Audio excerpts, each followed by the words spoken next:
Thanks everyone for joining us today. We'll be talking about floodplain and watershed higher standards. And I'm Ceil Strauss. I'm the state floodplain manager. And I'll be joined by Gary Bennett, my assistant. He'll be helping monitor the chat, and he's helping with doing the recordings and things like that. So appreciate Gary's help. We do have a lot to cover today, so I'm going to jump right into it. And we'll be talking about reminders of what state laws we have in place, talking about why we want higher standards. Oh, and I was going to turn off my camera here, save a little bit and bandwidth there.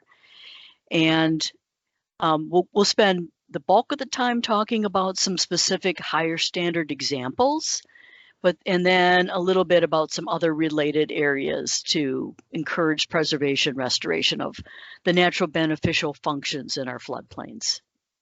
Starting off with what we've already got in place.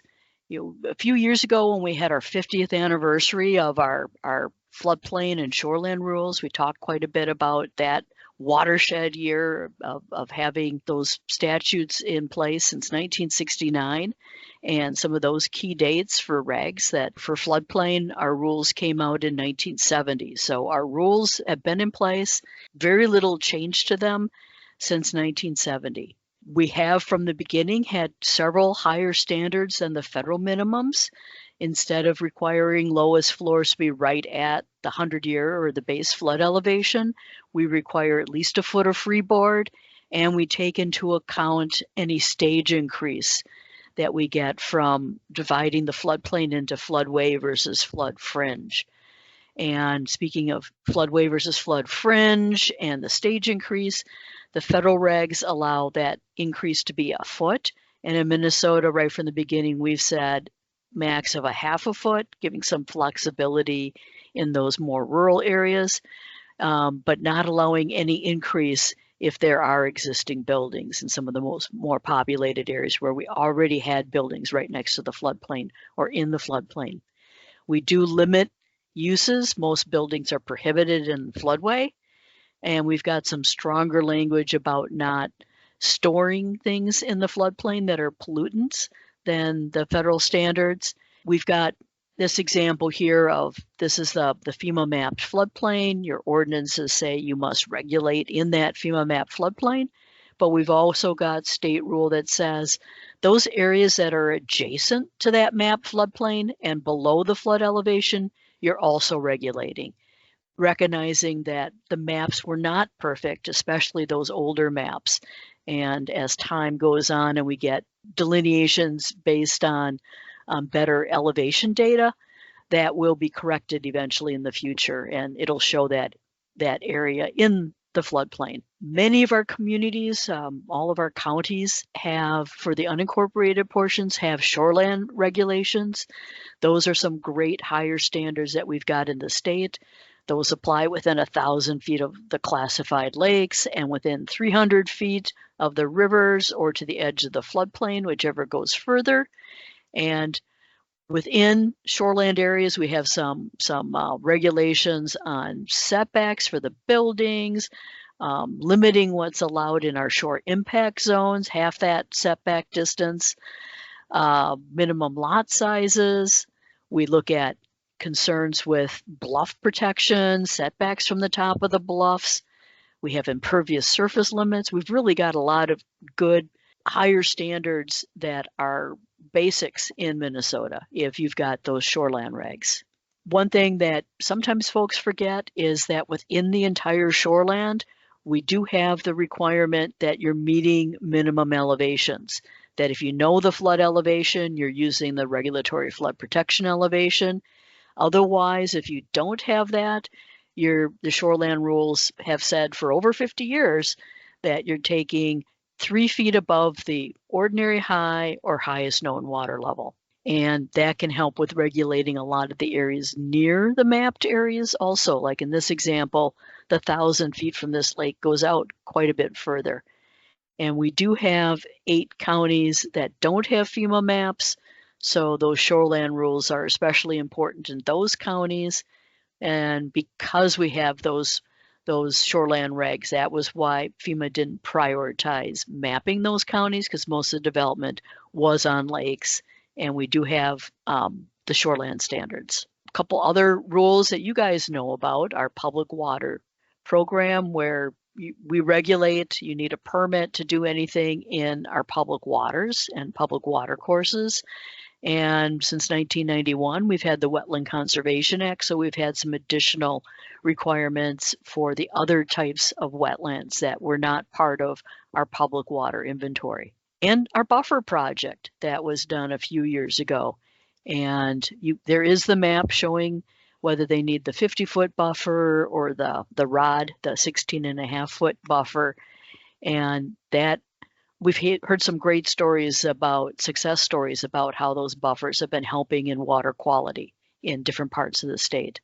So we've got a lot of good things going for us, and a reminder that we've got those things, but we're going to continue talking about what else can we do. There continues to be needs. Some of the things that we're going to focus on here are standards that help with health and safety protection, both for our current flooding risks that we know about, but also looking at what climate trends we're seeing and focusing on some of those areas that have not been mapped by FEMA.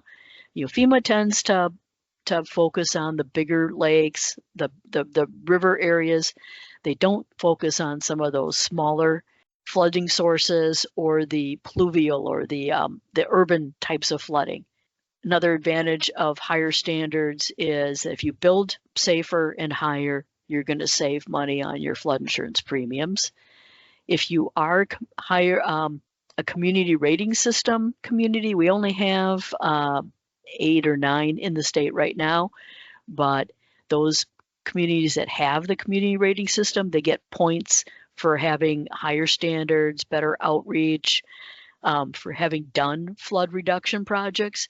And so the higher standards can help you get some more points, maybe get you to a better class and a higher discount rate for the folks that have flood insurance in your community.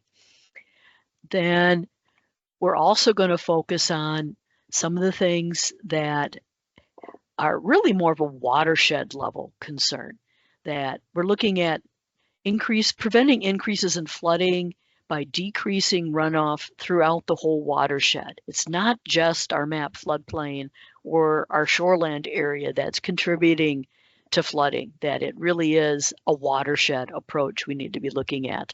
Same thing with looking at water quality and habitat in general to improve our resources that everybody in the state values so much. So speaking of watersheds, this is Walter Watershed, and a drawing that co-worker Jenny Shilcox had done years ago here. But this is showing Walter's happy, it's nice and natural, a little bit of development, but most of the original vegetation's still there. There's not blockages, good infiltration and storage. Start getting a little bit more development. Some of that natural vegetation's been removed, more areas being farmed or cleared for folks' preferences in their yards. And this is showing a little dam here, and not a little dam, that looked like a big dam actually. But time goes on and we're starting to see the impacts on that watershed, that we've got too much vegetation loss, we've got disconnections in the waterways that causes flooding. We see water quality issues, poor drainage infiltration, so more of the water is running off. It's a problem. What can we do? And it does take a multifaceted approach to help have a healthy watershed. The other thing to remember is our climate trends. You may have seen some of our other presentations or heard our climatology folks, especially Kenny from our climatology office, talk about some of the climate trends. In general, we're getting a bit warmer, especially in the winter evenings, and we're getting wetter. But a lot of that increased precipitation is coming in bigger, more intense storms. We're actually seeing more wet periods and then flash droughts and then another wet period. So we're definitely seeing more of the extremes. I got another slide where I repeat a couple of these stats, but in the information we've got on our website, we talk about how the 6-inch rains and the 3-inch rains have gotten a lot more common in recent decades. And we're seeing more storms throughout the year, and we're seeing more problems with ice jams and risk in different times of the year. We're seeing longer periods of high water.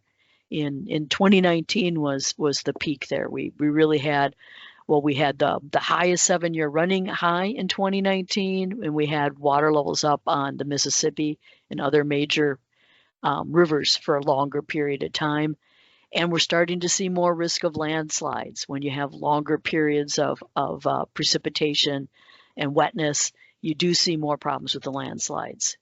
So here's a NOAA slide showing how long the water stayed above flood stage on the Mississippi in 2019.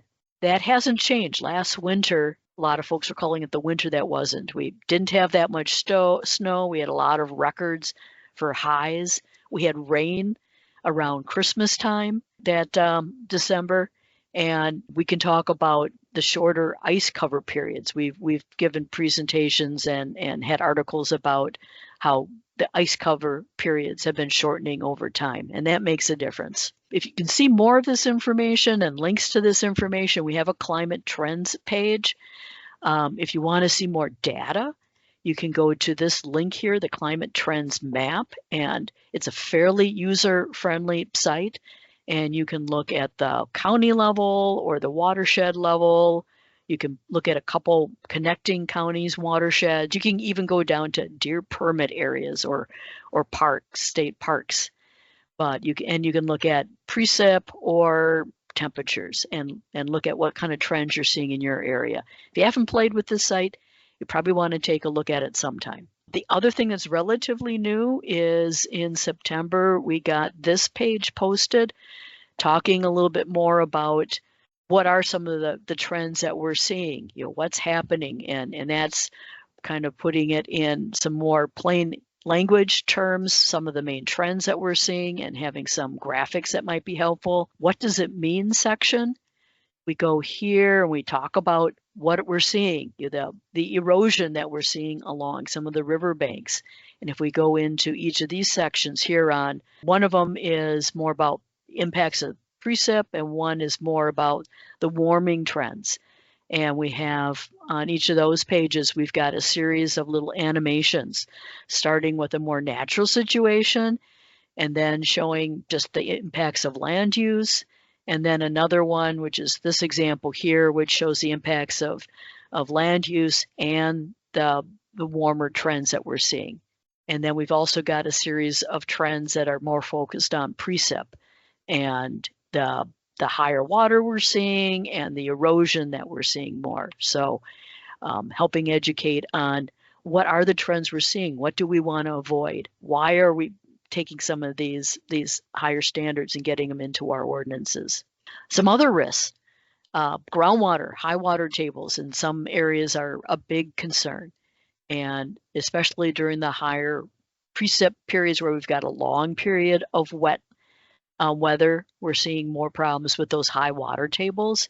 And as I mentioned before, landslides, the stream bank erosion, and I briefly mentioned the urban flooding, it's also called pluvial flooding, different from riverine flooding, which is what the traditional maps have focused on, is where are the rivers, where are the big lakes? That's where we've traditionally shown the areas at most risk for flooding, but we're getting more resources that are showing, hey, these are the areas that are low. We've got better elevation data, and so they can do the rain on grid kind of modeling and look at where's the water going to go, not just next to our typical flooding sources. That pluvial flooding, that localized flooding is a big deal. That's some of the biggest floods we've had in other states in our FEMA region. In fact, in all 5 other FEMA states in our region, they've had huge floods, urban floods, where like 85, 90+% of the folks impacted were outside of the area FEMA maps because it was so much of that urban flooding. And again, FEMA doesn't map all those areas. And even many of our public waters are not mapped on the FEMA maps. So the more you can do locally to recognize some of those areas and have your own local maps that you're regulating based on, in addition to the FEMA maps, the more you can do to protect your citizens. So I Yeah, apologize for interrupting. This is Gary. One of the other things we've seen in 2019, and maybe you mentioned this already, was those landlocked basins and significant right. flooding surrounding those. Good point. Yeah, and I did not mention that, so thanks for bringing that up. That we do have landlocked basins in the state, and 2019, after that long period of that 7-year period, and especially during the longer wet periods, is where we see the problems on those landlocked lakes, and definitely an issue in some parts of the state. What I'm trying to show here, it's not the most professional graphics. I did this myself, but trying to get at the fact that we're only addressing part of the puzzle here. You might have a stream, and you've got your floodplain regs or shoreland regs, and maybe you've got a lake where you've got floodplain shoreland regs, but there's a lot of the community here that's not being regulated. It's not required based on state law to be regulated, that you want to be thinking about. When should you be thinking about higher standards for your community, and what are the higher standards you should be thinking about? Certainly things that address public safety. Think about who's being impacted. Who's the neighbors of these areas that are being impacted? Are your emergency responders, your first responders, being put at risk during times of flooding because of where the citizens are in your community? So these are things, at least with flooding, that you can look at maps. You can look at what the depths are of flooding, or you can look at past flooding and be aware of where your priorities are. Are there parts of your community that maybe you need emergency evacuation plans, and those sorts of things? But you want to be looking at what data you have in your community, and maybe your focus, if you've got a lot of folks coming to your part of the state because of the beautiful resources you've got wonderful lakes, people come to enjoy those lakes, you want that water quality to be preserved. And so maybe that's more of the focus in your community, is what are the things that we can do that really help with water quality and retaining these resources that we've got here. So there's a lot, or maybe you've got a lot of flood insurance policies. Minnesota, compared to other states, we're not too bad, but you might, relatively speaking, have a lot of policies or a lot of buildings that were built years ago and are more at risk. It is a balancing, though. You're looking at that water quality of life for folks, not increasing risk for others, but we've got to take existing property rights into account and look at what the impact is on development and people being able to enjoy their properties. So there definitely is a balance there, and we want to do what we can to have higher standards while still preserving those rights for the folks that are there. Sometimes communities are worried about, this is going to be considered an overreach in court. It'll be considered a taking. But honestly, if you look at the records in the courts, as long as you're not arbitrary and capricious, you're not treating one section of the community differently than the rest. You're looking at what those local concerns are. It's based on data. It's quantifiable, especially with floodplain. We know where those higher risk areas are. And also note that communities are most likely to lose in court, and people have looked at many of the cases around the country, but people are more likely to lose in court. The communities are more likely to lose in court if they did not enforce their existing regulations. If they allowed a development to go in and it caused damage to neighboring properties, that's when communities are more likely to lose in court.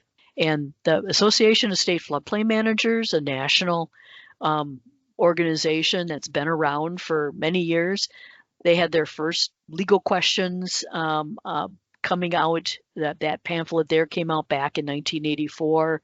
They've had many more recent documents. Most recently, they came out in June of 23 with a nice legal guide part of their no adverse impact series there. So some great resources out there if people are worried about the legal side of things. So then where do you look at putting those ordinances, those higher standards in your local ordinances? You might just make it part of your floodplain ordinance. You might make it a special district.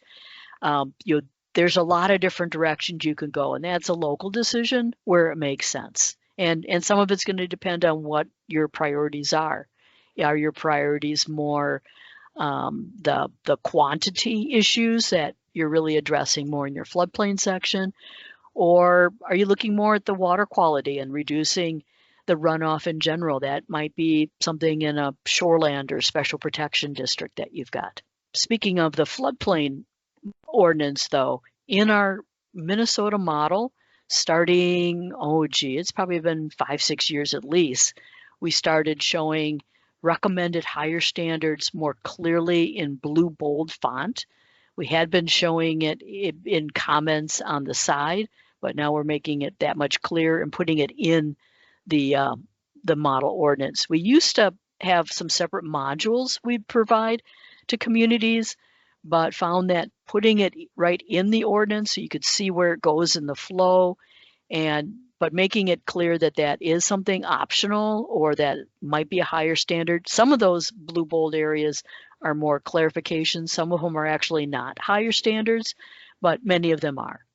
And some we'll talk about the concepts a little bit more here, but things like having your critical facilities outside of the 500 year or having a higher freeboard. Okay, another example higher standard we have is dryland access. And that's the idea that you don't want people to have to go through deep flooded areas to get to and from their buildings during times of flooding. And in our model ordinance, it says that the low point of that driveway or that access road to get to the house should be no more than a foot below the base flood elevation. In some of our older model ordinances, it said no more than 2 feet below the regulatory flood protection elevation. Another example that we have in our model is cumulative substantial improvement determinations. And that the basic is that you're looking at improvements over the past year and the proposed improvement, but a higher standard is to look at it over a longer period of time, like 5 or 10 years, or from the beginning of when you had an ordinance, either over a rolling 10-year period or since your ordinance was adopted, so that those non-conforming buildings are made safer, brought into compliance sooner. And substantial damage language, there's some different ways to look at that also. And in our model ordinance, we've got language that looks at multiple damages over a 10-year period. And that language is consistent with FEMA's increased cost to compliance language, so that if people have a flood insurance policy, they can collect up to $30,000 to help with elevating their house, making it safer if they are substantially damaged. So again, what can communities do? We're going to be focusing on the higher regulations. I'm going to run out of time as it is because I've got too many slides I want to show. But some of the other things, we're going to the bigger toolbox. We're looking at watershed level planning and prioritizing. We've got some great One Watershed, One Plan efforts going on around the state. Increasing your risk communication, having some updated policies for what you do on your own properties, the community-owned properties. And there's many of our, especially our watersheds, our SWCDs are doing a great job on educating, giving help at the site level, and doing cost sharing for some of the things that we'll talk about here. So a little cartoon that, the itsy ditsy spider thinks they're in the water spout and they're nice and safe and dry and there's a flash flood coming. A lot of times people don't even realize that they're at risk. So some of it is communication, but there's a lot of things we can do to make things safer. One page that if you haven't seen it, I'm seeing the names of people that are here today. I'm sure many of you have, but on the shoreland side, we've had this page up for several years. I am going to get a floodplain page similar to this up, but many of the things, pretty much everything on the shoreland page is also a higher standard, helping from a watershed perspective, or maybe even your immediate floodplain perspective. Having setbacks, having reduced impervious surface, saving the vegetation, all those help with our watershed management and reducing runoff and preventing landslides and all those things. But let's talk about some of the more specific floodplain things. One of the most obvious is having a higher minimum lowest floor requirement. And we do have the language we've talked about for critical facilities having extra freeboard. And we do encourage communities to have something higher than the Minnesota minimum, the regulatory flood protection elevation.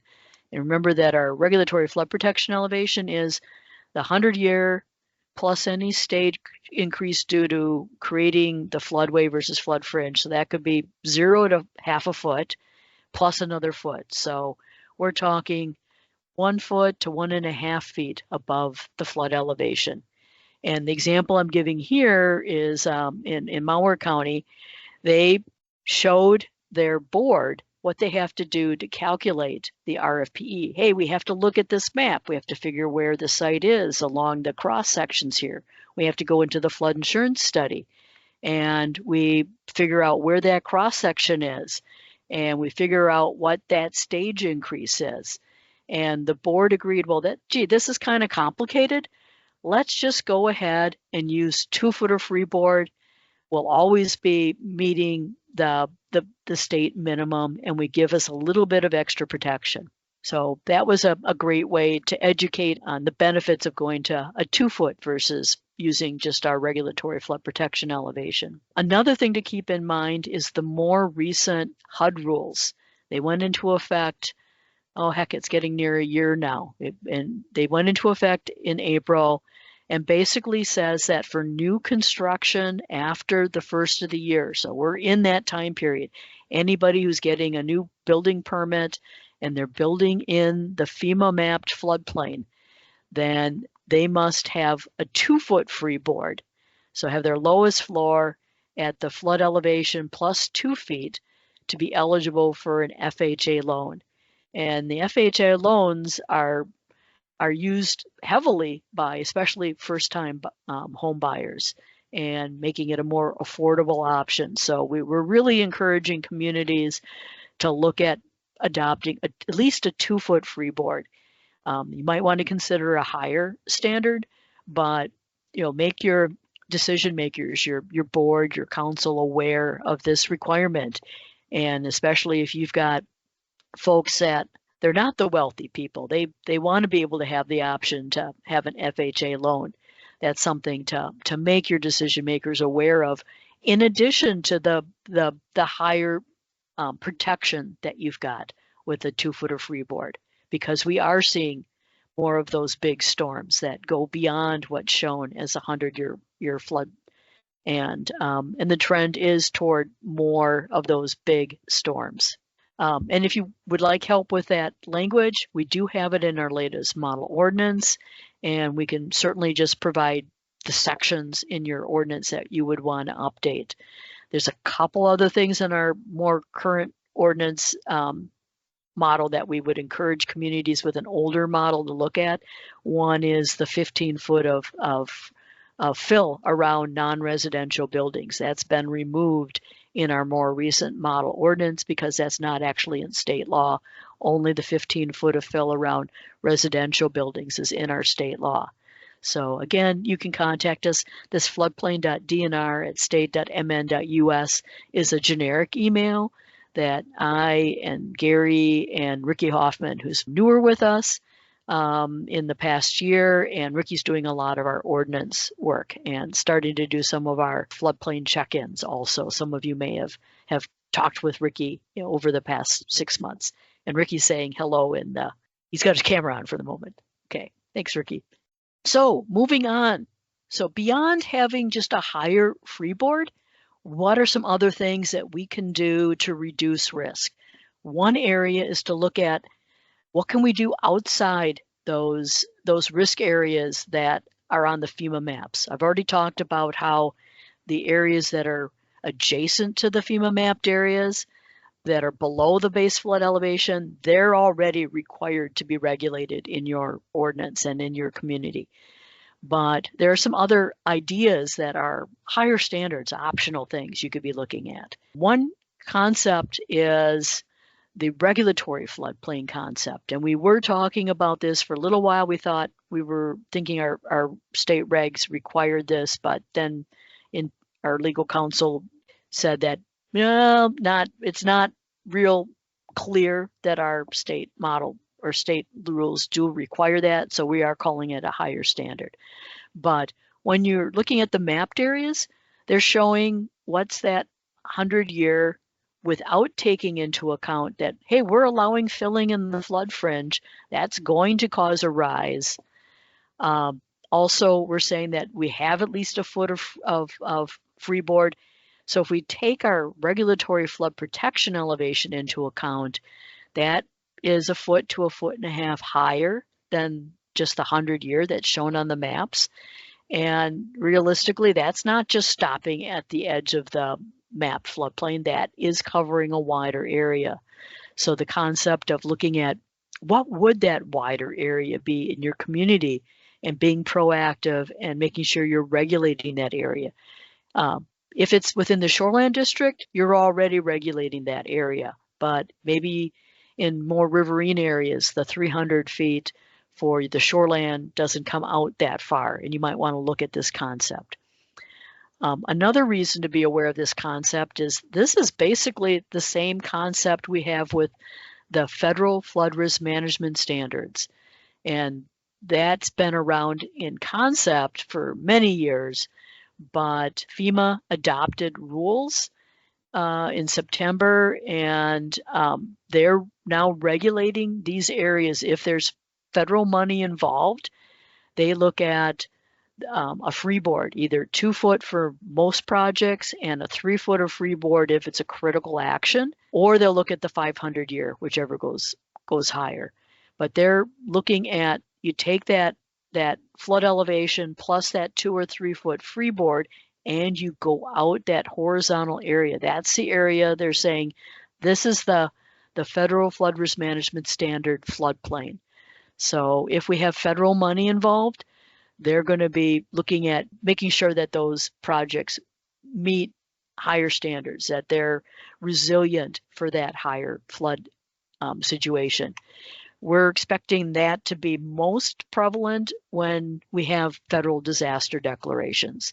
So like if this had been in place a year earlier, the 24 public assistance declarations that we had federal declaration throughout much of the state, and those projects would have been regulated with a little bit higher standards and requiring that if public buildings were damaged, that they be rebuilt higher. If culverts had been damaged, that they were rebuilt in a more resilient way, not just putting back in an undersized culvert. So again, it's going to be mandatory going forward. And just yesterday, I heard from some of our parks and trails staff. They got a federal grant to do some work on access ramps in 8 different locations around the state. And so they're making sure that they're going to follow the federal flood risk management standards, because they pointed out that the people that gave them the grant pointed out, hey, you have to follow these things. You have to see if they're in this floodplain, and you need to make sure that your project is meeting those standards in that expanded area and that you're meeting those higher resilience requirements. Another concept, and this isn't the greatest graphic, I'll have to see if they've got anything better these days, but this is the idea of if there's a dam that has a break, what's the area that's going to be impacted? What's that dam shadow? And in Wisconsin, they've got state rules saying that they need to map that shadow. So here's the normal floodplain is this kind of teal color, and this purplish line here shows a little wider area based on the modeling of if there's a dam break and you've got that rush of water coming downstream. This example isn't very extreme at all, but it would be nice to find an example where we've got a more dramatic difference between what's mapped on the FEMA maps versus that dam shadow. But that's something we've talked about with a couple communities in the state where they do have, especially the high hazard dams. It's something to be thinking about. Locally, you can do some great stuff. This is an example of the Edina map where they're showing the FEMA mapped areas are in the red, but they're also showing all these local flood prone areas, and they're regulating these areas, recognizing that if these storage areas get filled in, someone's going to be impacted. And we definitely support these kinds of efforts and encourage communities to look at that. And you do want to make it transparent and easy for folks to see where are the areas that we shouldn't be filling and that we want to keep open so that we're not impacting our neighbors and causing more flood damage. One example I gave at a national conference, that's why I've got the map showing where the city of Plymouth is in Plymouth here. In the 80s, 90s, Plymouth was growing like crazy. They've got a lot of lakes and wetlands, and this development was under construction, and I can't find my photo, but I had a couple great photos of the foundation in for one of these houses, and there was a rain, and that foundation looked like a swimming pool. But there were no minimum requirements for lowest floor around a little wetland, just in the shoreland districts. Another example was in this development called Seven Ponds Edition, which based on the name, you realize, gee, there's some ponds, there's some wetlands here, but none of them were big enough to be classified for shoreland management. And they weren't meeting any setbacks either. They were right next to these buildings. I was the area hydrologist at that time and commenting on some suggested higher standards, having them be higher, having them have a bigger setback. And they did not listen to me at that time. And I got calls from all kinds of folks in this area saying, oh, the city said if DNR will let me do things in my backyard, I can do them. And I'd have to tell them, no, that's the ordinary high of that public water. You can't put your patio here. You can't put your playset here. You can't do any of that. Well, they heard from enough landowners that they were concerned about the limits on what they could do and how close they were and getting impacted. And that city council did adopt some new regulations. They went citywide and said that we're going to look at our stormwater management plan. We've got the 1% annual chance flood elevation figured out in every sub-watershed. Whatever the flooding source is in that sub-watershed, we're going to say any new buildings have to have their lowest floor 2 feet above that. And that was citywide. That was not just in shoreland districts or in floodplains. They also did a wonderful job of going and inventorying their wetlands and classifying them and setting up a set of setbacks and buffers.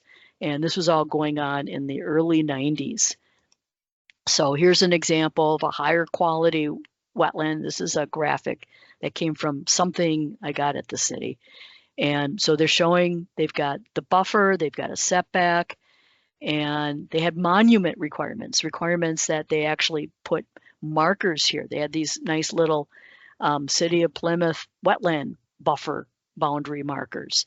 So it was real clear people couldn't just mow a little bit more and a little bit more and a little bit more each year because there were these nice markers here. So a good example of a citywide protections, and we hear a lot less about damage due to flooding and some of these impacts in the city since then. Changing streams here is looking at meander zones. And this is the idea that looking at the fact that rivers are dynamic. This was an area where they had channelized a part, I believe this is part of one of the Zumbro sections here, Zumbro River areas, and they had ditched this, and you can see even within that area that the river's trying to reclaim the natural meandering that it does. Here's an old oxbow. And here's some more examples where you can see some of the old meanderings and oxbows in there, that those river systems are very dynamic.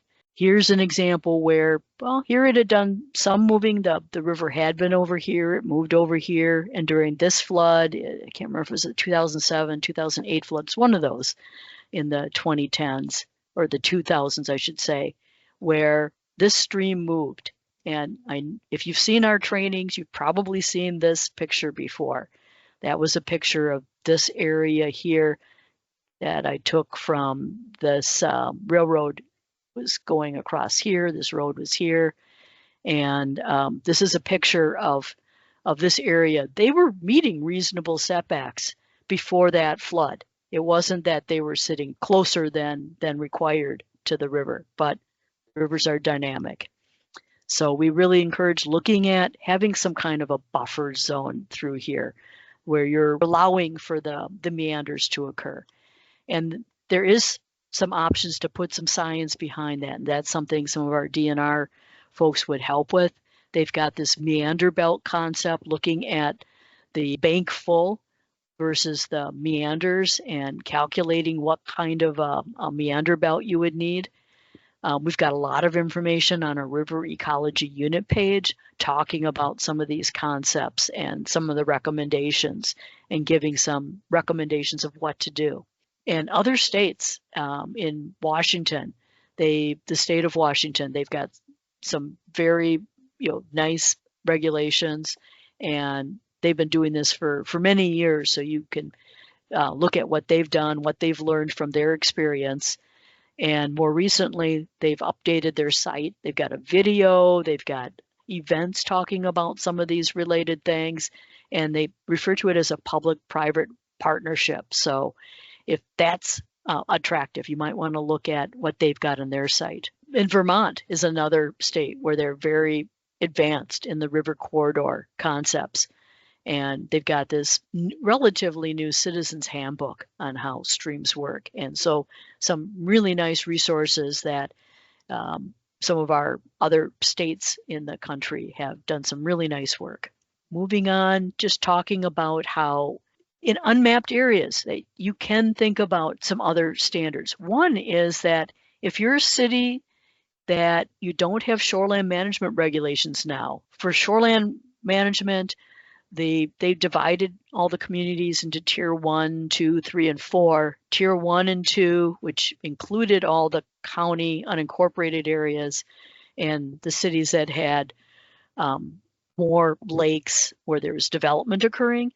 But those that were a tier 3 they never officially got told they had to adopt shoreline regs. But we'd encourage those communities to adopt them.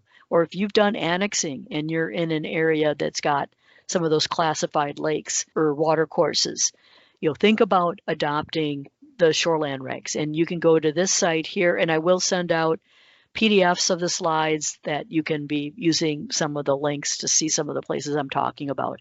So if you don't know if you've got classified lakes in your area, you can take a look.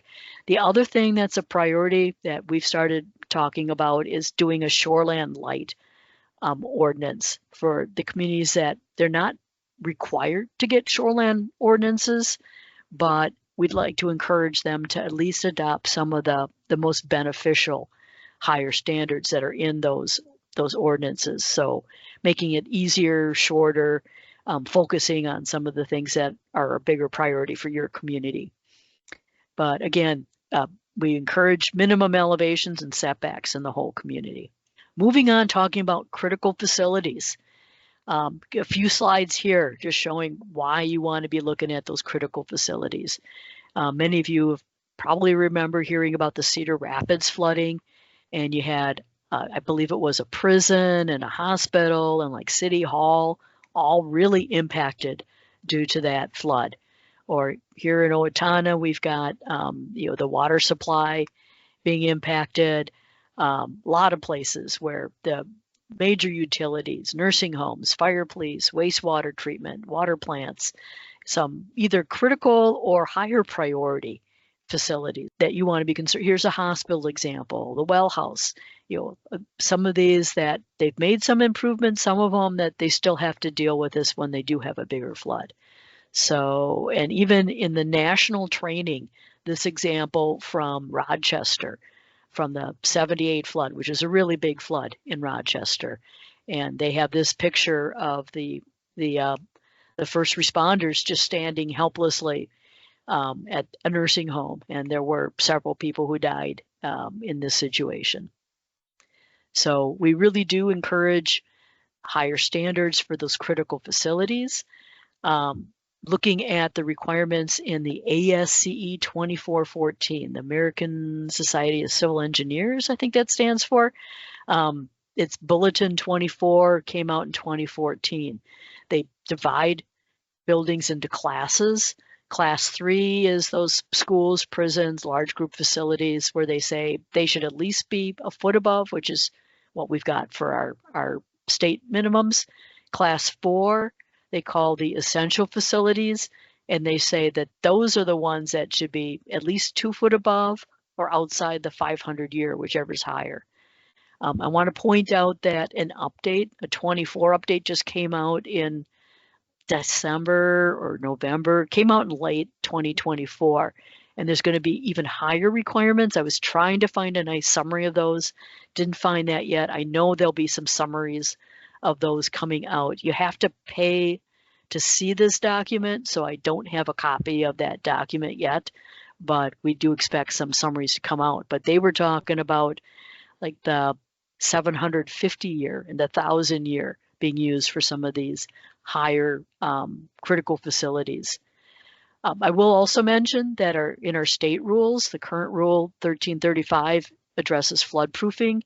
It's still using the 72 Corps of Engineer floodproofing regs, and Department of Labor and Industries in the process of getting it updated so that they reference this ASCE 2414 instead of that ancient 1972 document. You can see more details about what's in this document, the higher standards, and FEMA's got a document summarizing some of that. To get a better idea of what Class 4 includes, this slide has the actual wording from ASCE 2414, and you'll see things like the hospitals, fire rescue ambulance, shelter areas, power generating, any place like communication towers, fuel storage tanks.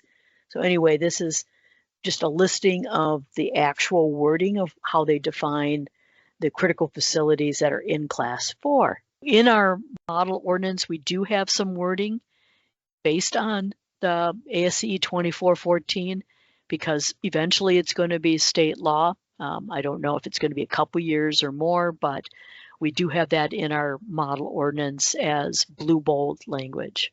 Some communities are saying no new structures in the 100-year floodplain or even the 500-year floodplain. Many of our rural counties after the big floods, especially this in the south, after the 2007, 2008, 2010, we had big floods, and those counties said, hey, we've got big enough lots. Why would we allow development in the areas we know are more likely to flood? Let's keep those new buildings out of those at-risk areas. Many of the small cities that don't have current development in the special flood hazard area in the 100-year, they've adopted what we call our simplified state model ordinance, where we regulate grading and culvert crossings, that kind of stuff in the floodplain, but they just say no new buildings in the floodplain.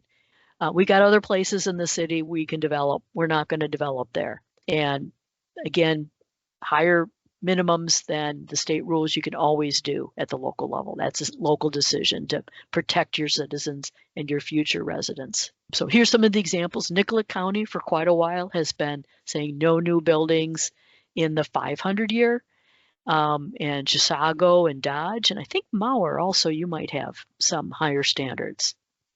So quite a few our communities have recognized, why are we allowing new buildings in these areas when they've got places they can build in those parcels, or we've got plenty of places that they can build in safer areas. Dry land access, I think I mentioned this a little bit earlier, but in our sample ordinance, we require that we've got blue bold, higher standards recommending that you don't have any new buildings unless they've got access no lower than a foot below the base flood elevation. In our older ordinances, we use the wording of 2 feet below the regulatory flood protection elevation, but where you've got some higher freeboards, then that might get a little extreme. So we changed the wording in our model to be a foot below the base flood elevation. They meet that, or they have an evacuation plan, or look at making sure that the area during times of flooding, that the depth times the velocity is not too great. It's not too deep. The velocity is not too great. And there's a little graphic here that shows that as it gets deeper or faster, this chart happens to be in meters and metric, but it's the same look if you use feet and feet per second, that the deeper and the faster the water, that's not safe for people to walk through, to drive through. And so trying to keep that depth times the velocity at a lower number. In Minnesota, we've got a lot of great watersheds that are doing a lot of great work. They've had the authority to adopt their own rules since 1955, and we've got watershed districts around the state doing a lot of great work. They do tend to be focused in the areas where we've had more flooding in the past. That's not coincidental. And many of the watersheds and communities are doing their own modeling. They're updating the modeling with Atlas 14 or looking at future conditions. Many of them are having higher standards for impervious surface beyond the shoreland districts. They're requiring that you infiltrate a portion of the runoff, or that at a minimum that you're not increasing the peak from the runoff with that new development. Mentioning Atlas 14, in the 60s, the criteria for how big the floods were came out in something called Technical Paper 40. They updated that data that we're using in 2013 in what's called Atlas 14. Some parts of the state that increased by about a third, like here it went from 6 inches to 7 to 8 inches for that 24-hour 1% chance flood. And the Atlas 15 is coming out. Montana got the first of those, and that includes future projections, whereas the TP40 and Atlas 14 were all based on historical information. Atlas 14 had an additional 50 years and more stations, but Atlas 15's got additional data, plus it's including some future projections. So we'll be learning more about that as we see more. Another concept is using the 500 year as your minimum. In this area, that's only a 2-foot difference, so it actually similar to having a 2-foot freeboard, but there's areas where it could be more. This is a Charlotte-Mecklenburg, North Carolina. They show both the FEMA mapped areas and their community stuff. I think it's kind of a complicated map. So you could decide how you want to portray it on your local maps. You could have a local map that shows the FEMA boundaries, and based on your higher standards, you're modeling based on future conditions or higher standards. That's up to you how you're going to show it. Impervious surface, mentioned that you might have that outside the shoreland area. Within the shoreland, it's 25% of lot areas. Minnehaha Creek's got some higher standards on that within the 10-year floodplain, they're more restrictive. And some other, I mentioned, not allowing an increase in the peak runoffs, reducing the runoff volume, requiring infiltration of a certain amount, combining some water quality improvements in there. And many good efforts are going on having storage areas where you're combining water quality, peak control, and some habitat, and making some recreational hunting opportunities. So here's just a little example. I know this is a church that they expanded the parking lot, because I took this picture when that's my voting place, and I was taking the picture that day. So they have a requirement to infiltrate some of that excess runoff in this watershed. Here's a bigger region-wide area. I took this picture after like a 3-inch rain. I thought it would be more impressive, but there wasn't as much runoff here. But it's got capacity for those bigger rains. If we had a 8 or 10-inch rain, of course, this would be a lot fuller. And I like pointing out that this is an area that most of the year it can be used for other purposes. Here's a bunch of elementary kids playing soccer out in that same area. Of course, not right after the flood, but most of the time they can use that area. Here's another example of a ponding area. This is one that the Bassett Creek Water Management Commission had done. In fact, there had been a tour, and this is the bus over there, the folks looking at some of their projects. So we looked at this basin, and then in that same general area, they have some underground storage tanks. You can't see them in the picture, but this is near where that pond is that we were just looking at. Other communities have higher standards for compensatory storage. Dakota County says for every cubic yard you're filling in the floodplain, you have to create 2 cubic yards of storage, so more than a 1-to-1. Cedar River Watershed's got some compensatory storage requirements. So all over the state, we're seeing some great examples of higher standards. And I see it's already 10:29, so just a few quick examples. Here's commercial infiltration that's been added. They include some communication, education on why that's there. They do point out you can't put snow there because this is Minnesota. Here's a rain garden that was done in a small community in City of Madison Lake. And I really liked the nice educational kiosk thing that they had there. And then being aware that we've got more data. Traditionally, we've had the 10-year, 50-year, 100-year, 500-year calculated in detailed study areas. We regulate the 100-year. We've got the 25-year and something called the 1% plus. That 1% plus is getting at the idea that when they're calculating that flow, there's a range that you'll get when you're trying to figure out what kind of flow you've got in an area. And for modeling purposes, they usually take the median, the middle of that. This 1% plus is looking at the 95% interval here and using that as getting a better idea of what could the flooding be in this area. And that's something we'll be looking at more in the future. We've got all these counties in the state that we've got that 1% plus and other frequencies for those counties on the streams where we've got modeling, including the A-zone modeling where it's not detailed. So other things you could do that aren't necessarily regs, better communication, education, doing things with your own community projects better. We've got more of the non-regulatory products available with the good elevation data we've got, the LiDAR we've got, and GIS.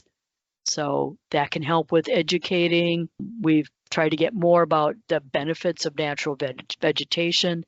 In 2019, because we had such high waters, Gary was mentioning the landlocked basins, we got a lot of information out at that time, encouraging that, trying to avoid erosion that we see, retaining more of the natural vegetation. And then here's a pond that happens to be near my house, and they had some nice vegetation growing.